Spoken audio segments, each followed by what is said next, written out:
Sebelum sampai ke titik itu, malam ini maksimalkan. Dan besok, cuma 2 kesempatan, malam dengan besok. Mintakan, yang serius demi Allah saya katakan, karena ini taruhannya besar sekali.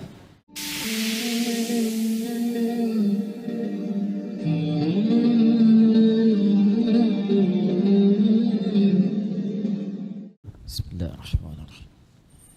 Assalamualaikum warahmatullahi wabarakatuh. Alhamdulillahi rabbil alamin.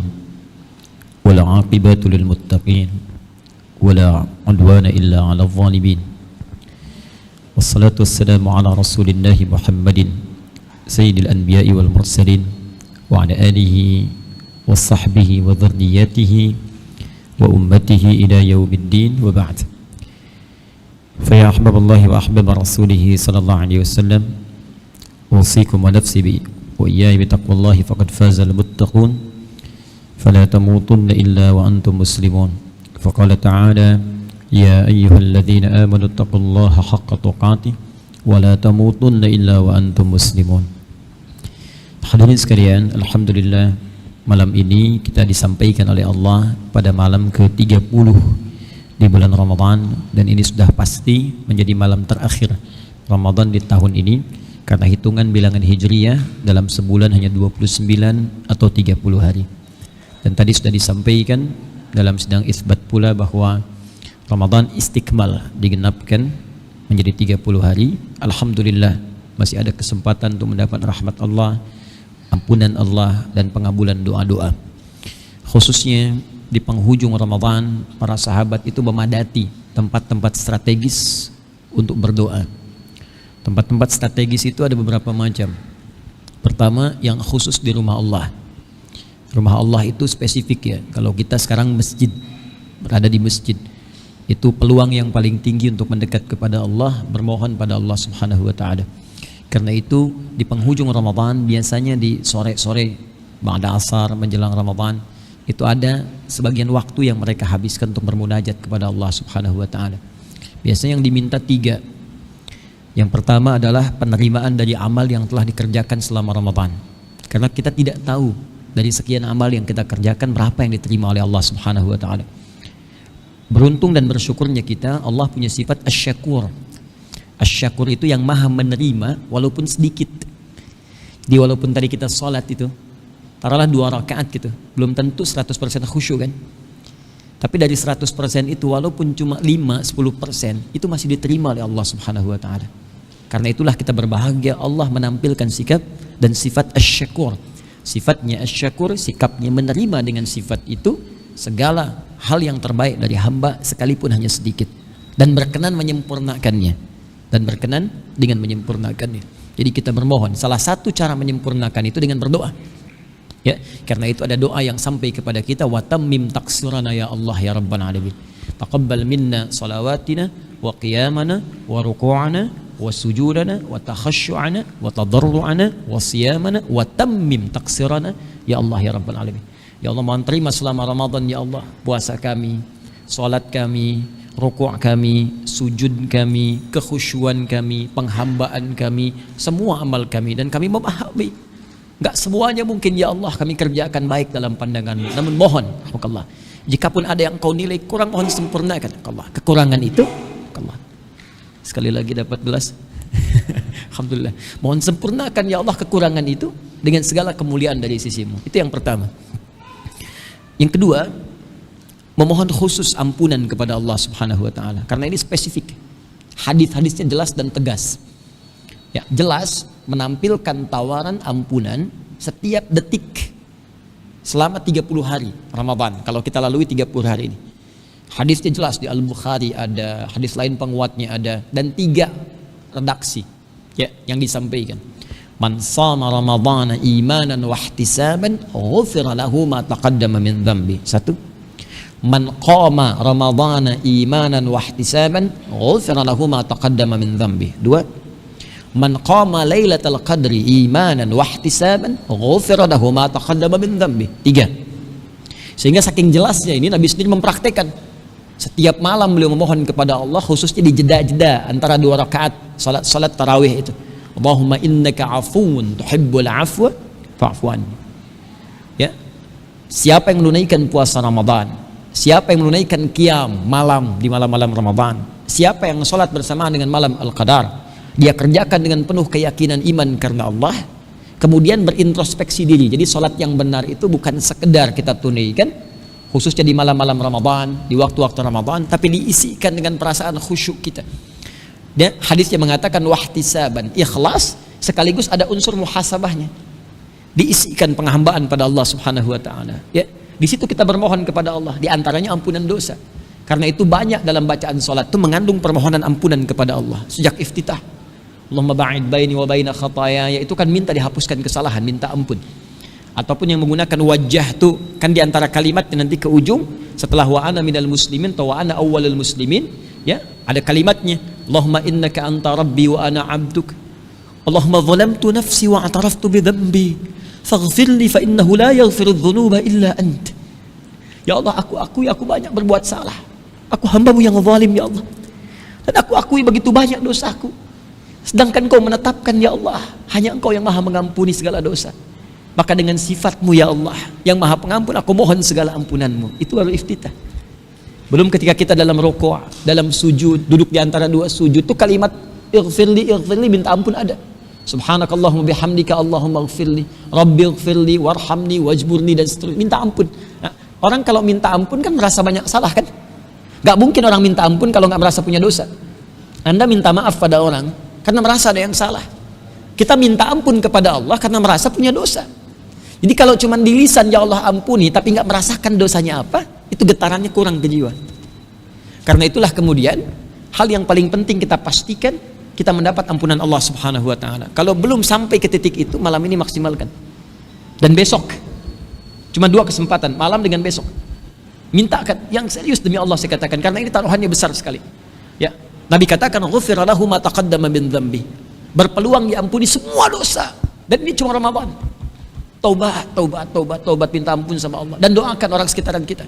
Semua orang tanpa kecuali.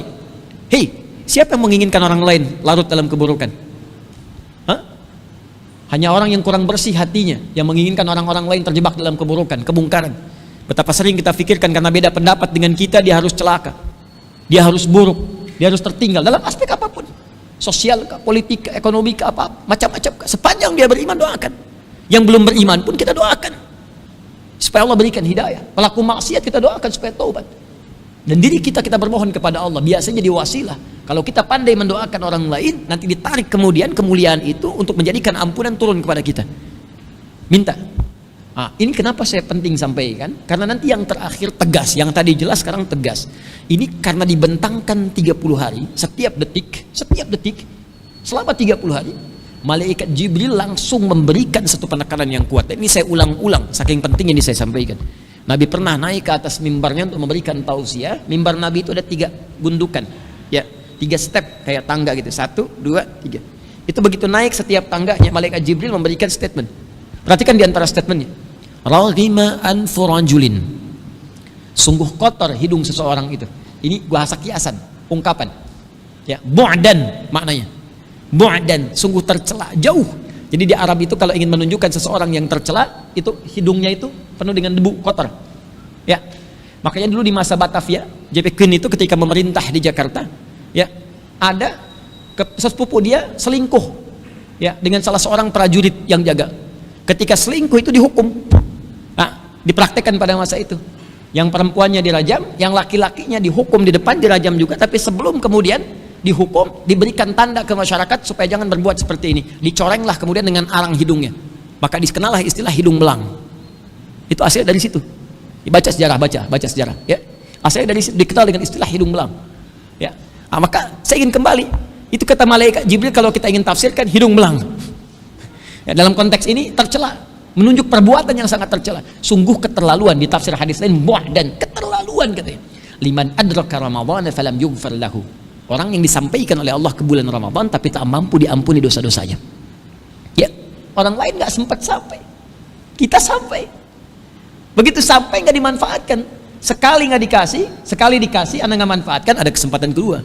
Kedua nggak dapat, ada ketiga. Tapi 30 hari diberikan nggak dimanfaatkan. Keterlaluan kata malaikat. Tapi yang paling menarik kata Nabi, amin, kabulkan ya Allah. kabulkan. Ini yang paling bahaya, hati-hati ya. Hati-hati dengan kalimat ini. Nabi katakan amin, kabulkan ya Allah. Biasanya Nabi yang berdoa, malaikat mengaminkan. Ini kebalik. Malaikat yang berdoa, Nabi yang mengaminkan. Ini ada di Al-Mustadrak.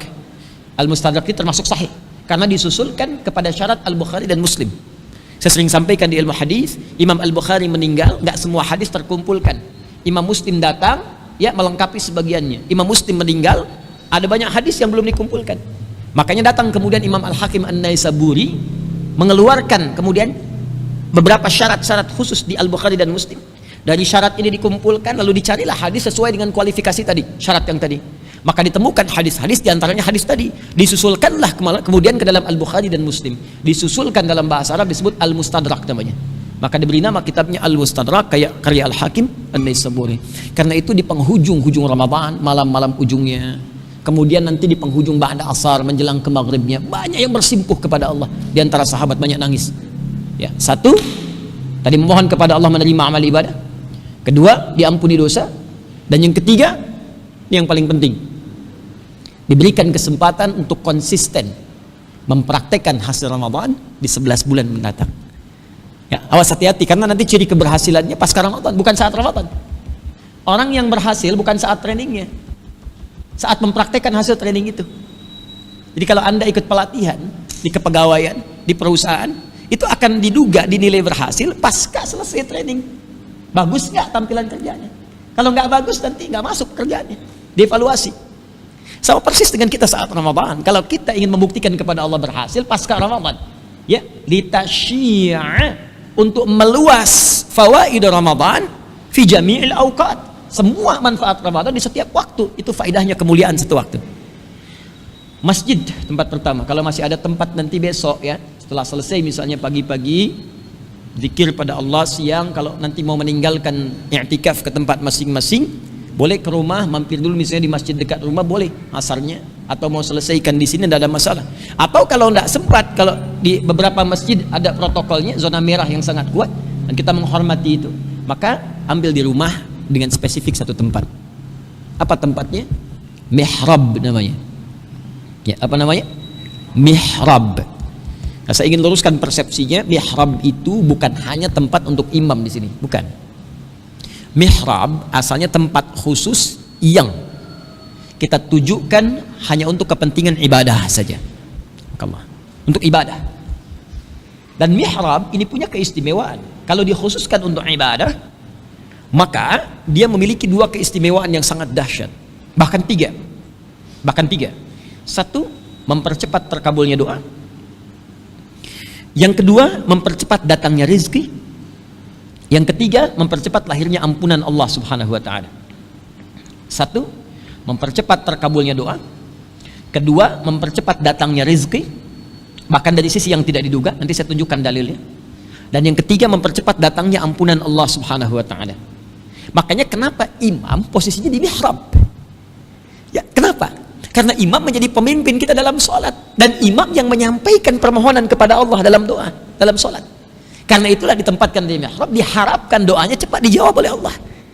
Karena itu disunnahkan sebelum memimpin itu menghadap kepada makmum, melihat keumuman makmumnya siapa yang salat. Adakah orang yang dalam perjalanan, adakah orang yang terlihat dalam kesulitan, adakah orang-orang anak kecil yang tidak mampu berdiri lama dan sebagainya. Lalu meletakkan surat terbaik, mohon kepada Allah termasuk dalam sujudnya. Ya. Nah, mihrab ini itu tidak hanya bisa kita khususkan di masjid, boleh kita tempatkan di rumah. Jadi selain bikin musalla agak besar lagi kalau di rumah misalnya, boleh di antara itu ada mihrab, tidak harus luas, tidak harus ruangan. Ada ruangan, alhamdulillah. Nggak ada ruangan, bentangkan sehamparan sejadah, cuma kita niatkan untuk mihrab. Kalau sudah mihrab tempatnya, ya, jadi mihrab itu yang tersekat namanya.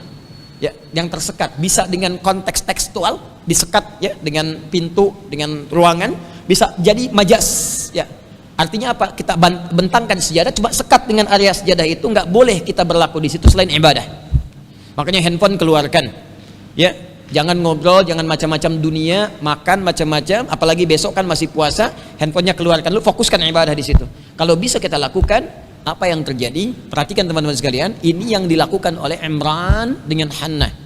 Sampai diabadikan dalam Al-Quran di ayat 37. Saat Imran dengan Hannah itu bukan nabi, bukan rasul. Makanya diberi oleh Allah contoh yang bukan nabi, bukan rasul supaya kita tiru. Dan Anda tidak berkata itu kan nabi, itu kan rasul. Sekarang Allah sebelum kita bertanya menjelaskan, ini bukan nabi, bukan rasul. Disiapkan Maryam untuk menjadi hamba yang saleh. Ya, salihah, dekat dengan Allah, rajin ibadah. Apa yang terjadi? Diberikan salah satu mihrab. Selain dibimbing oleh orang yang saleh dan pintar. Jadi kalau anak kita mau dekat dengan Allah, carikan orang yang soleh dan pintar, bukan pintar saja tapi soleh, bukan soleh saja tapi pintar. Saat itu yang paling pintar dan soleh Nabi Zakaria. Sekolahkan di tempat yang mendekatkan kepada Allah. Maaf, lompat sedikit saja. Anda ingin anak Anda dekat dengan Allah, rajin sholat, tapi Anda sekolahkan di tempat yang tidak mengajarkan sholat, kan tidak nyambung. Anda ingin anak Anda ahli Quran, tapi disekolahkan di sekolah yang bahkan tidak mengajarkan Quran, kan tidak nyambung. Nah, sekarang kembali mihrab. Begitu dibuatkan mihrab oleh Imran dan Hannah, apa yang terjadi? Ayat 37 saya bacakan cepat. Fataqabbalaha rabbuha biqabulin hasanin. Maka diterimalah ikhtiar itu oleh Allah. Jadi baru kita bikin dengan niat yang ikhlas. Innamal a'malu binniyat. Kembali ke niat kita. Begitu kita ikhlaskan karena Allah, diterima oleh Allah.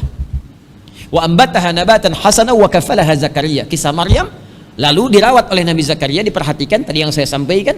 Ya. Apa yang terjadi? Diperhatikan oleh Allah. Jadi orang-orang yang spesifik menyiapkan diri untuk mendekat kepada Allah dapat perhatian Allah, dan tidak mudah mendapatkan perhatian Allah. Anda ingin mendapatkan perhatian pimpinan di kantor, di perusahaan, atau dalam kehidupan sosial, mencari sesuatu kan? Kita sekarang mendapat perhatian Allah itu mahal.